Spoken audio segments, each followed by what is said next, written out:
और विडंबना यह है कि अपने इन्हीं श्रापों के कारण नारद जी सारे संसार में घूम घूम कर लोक कल्याण करते हैं और सर्वत्र सम्मानित होते हैं। किसी भी कर्म का चरित्र उसके परिणाम से उजागर होता है। नारद जी जो भी करते हैं उसका परिणाम सदैव लोक कल्याण ही होता है। नारद जी अपने समर्पण और भक्ति के कारण अनेक प्रकार की शक्तियों से संपन्न है। वे भूत व भविष्य की भी ज्ञाता है। नारद जी ये जानते थे कि हनुमान लल्ला पर कुछ प्रभाव न पड़ेगा और वाली के विष देने से हनुमान लल्ला का क्या गया, उल्टे हनुमान लल्ला को तो दिव्य कुंडल और प्राप्त हो गए।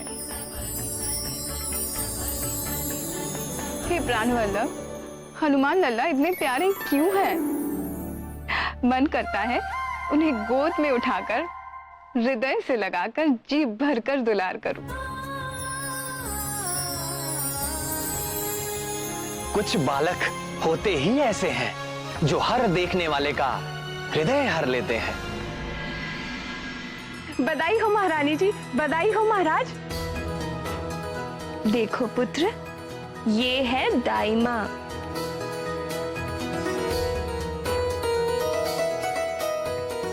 ले ले ले ले, ऐसा सुंदर बच्चा, इतना प्यारा बच्चा तो मैंने आज तक नहीं देखा।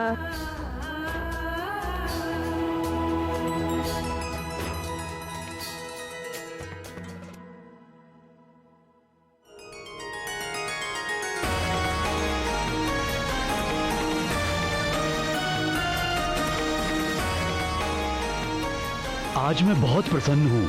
हम चाहते हैं हमारी इस प्रसन्नता में सारा नगर सम्मिलित हो। सारे नगर को दीपमाला, पुष्पावली और तोरणों से सजाया जाए। मंदिरों और भवन की विशेष तौर से सज्जा की जाए। आगामी 1.25 मास तक प्रत्येक दिन उत्सव आयोजित किया जाए।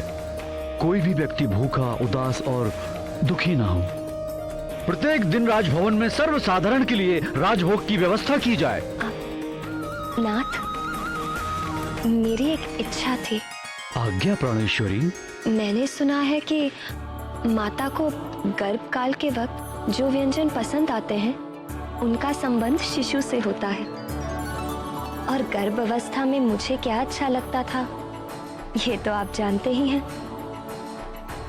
खीर, खीर बहुत पसंद है हमारे लाल को।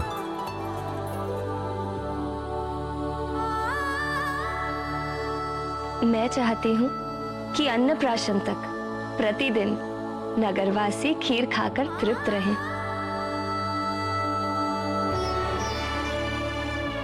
और यदि हमारे लाल ने तुम्हारी ही तरह भूख का प्रदर्शन किया तो अन्नप्राशन के पश्चात किसी और के खाने के लिए खीर बचा ही नहीं करेगी, क्योंकि सारी तो यही खा जाएगा।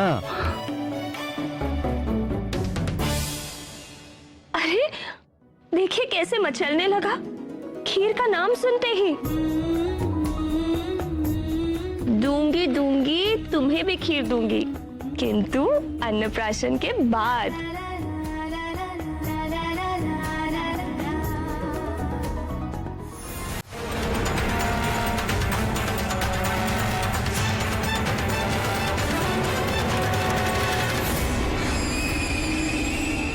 कितने वर्षों के पश्चात युवराज के जन्मोत्सव का ये शुभ अवसर आया है। प्रातः काल के उस अलौकिक तेज को पंडितों ने बड़ा ही शुभ सगुन बताया है। वो दिव्य तेज हमारे युवराज की देह से ही निकला था। क्या? तब तो निश्चित ही किसी दिव्यात्मा ने अवतार लिया है हमारे युवराज के रूप में।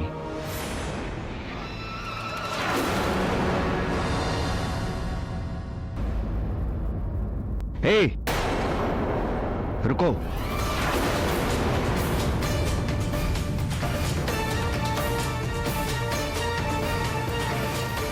लो भाई, मुंह मीठा करो, खीर खा लो।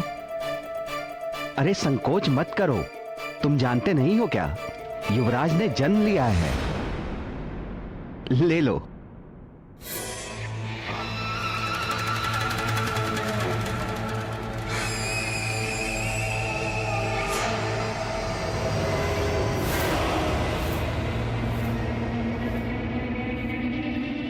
आइए देवी।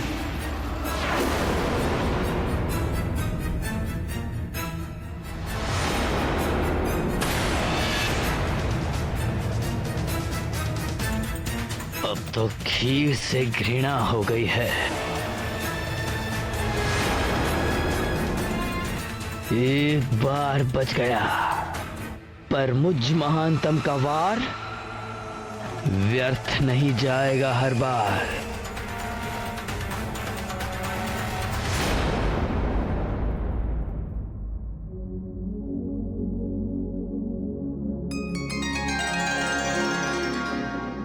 आप क्या सोच रहे हैं आर्यपुत्र? मुझे लगा क्या लगा? प्रातःकाल से आंजने मुझे कुछ भारी लगा। ऐसी बात ना कीजिए, शिशु को माता पिता की दृष्टि ही लग जाती है।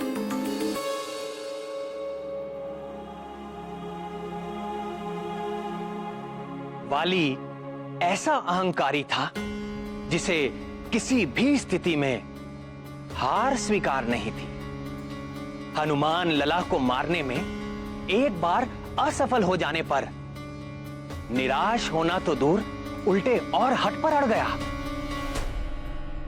फिर वो एक और क्रूर योजना के साथ आंजनेय को मारने जा पहुंचा।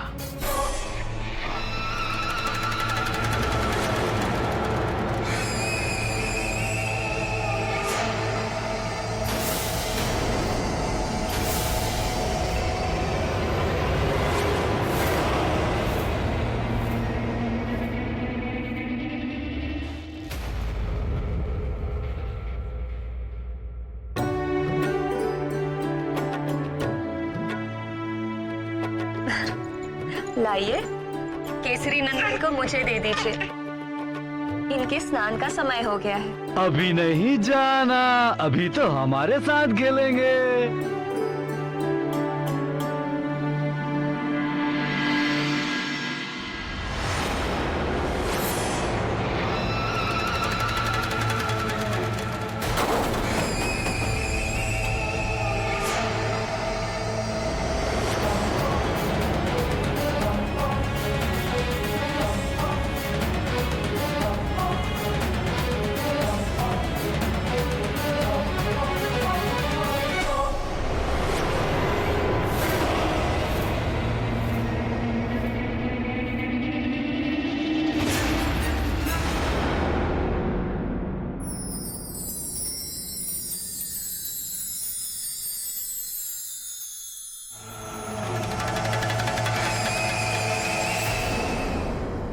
आज तो मेरे केसरी नंदन के स्वास्थ्य को उसके पिताजी ही दृष्टि लगा रहे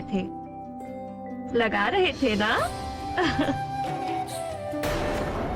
कोई बात नहीं, अब मैं सारी दृष्टियों का उपचार किए देती हूँ।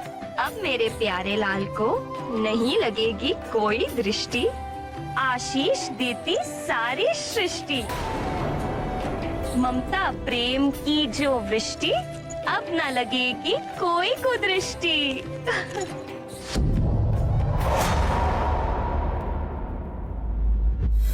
मुझे देख रहा है, मुझ महानतम को ही देख रहा है तो सुन ले मरकट, मैं महानतम तेरा काल हूँ।